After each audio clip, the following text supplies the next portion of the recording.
Monsieur l'ambassadeur de la République française en République de Slovaquie et cher Monsieur Lopino, Mesdames les députés, mes chers collègues, chers amis, mes premiers mots seront pour remercier mes collègues Anna Záborská et Katarina Nevedalova pour avoir organisé cette réunion avec le chef de bureau du Parlement européen en Slovaquie et dire à son Excellence Lopino la fierté qui est celle des Français d'avoir notre représentation diplomatique en Slovaquie. Alors, quelques mots sur la situation de l'Union qui traverse un moment difficile parce que nous traversons cette crise qui nous est venue des États-Unis. Mais vous dire que nous vivons, c'est un ressenti de parlementaire, la fin d'un monde qui meurt sous nos yeux et que nous abordons avec une page blanche un monde nouveau qui présente trois caractéristiques. Premièrement, c'est l'accélération de la démographie. Quand Jésus-Christ est né, nous étions 200 millions d'habitants sur la planète. Le premier milliard est arrivé en 1800. Il fallait à l'époque 130 ans pour avoir 1 milliard d'habitants supplémentaires sur la planète. Nous sommes aujourd'hui 6 milliards et demi. Il faut 12 ans pour avoir 1 milliard d'habitants supplémentaires sur la planète. Il y a donc une accélération de la démographie. Nous sommes dans l'Union européenne 500 millions. Deuxièmement, les sujets d'énergie-climat qui font en sorte que nous devons être extrêmement prudents sur nos productions industrielles. Et le troisième élément, c'est la rareté des ressources naturelles qui fait en sorte que nous ne pourrons plus produire à l'avenir comme nous l'avons fait dans le passé.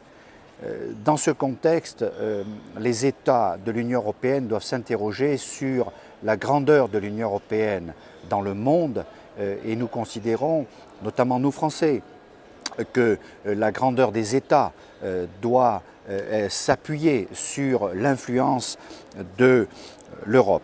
Si l'on prend les 10 pays les plus puissants du monde, nous avons 4 États européens, l'Allemagne, la France, le Royaume-Uni et l'Italie.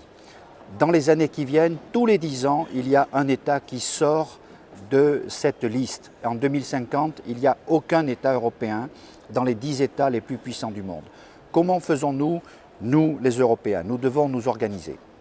Alors mes amis, il y a deux choses que nous ne pouvons pas changer et une chose que nous pouvons changer. Les deux choses que nous ne pouvons pas changer, c'est d'abord notre histoire.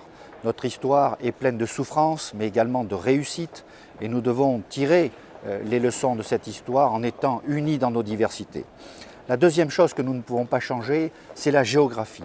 La Slovaquie a comme voisin l'Ukraine, a comme voisin la Pologne, est un État très important dans cette région d'Europe orientale. Il y a une chose que nous pouvons changer, c'est l'avenir et la place des Européens dans le monde. Nous avons les meilleures universités du monde, des entreprises extrêmement puissantes. Nous faisons 3 fois plus de médailles sportives aux Jeux Olympiques que les Américains ou les Chinois. Nous avons des peuples intelligents, travailleurs.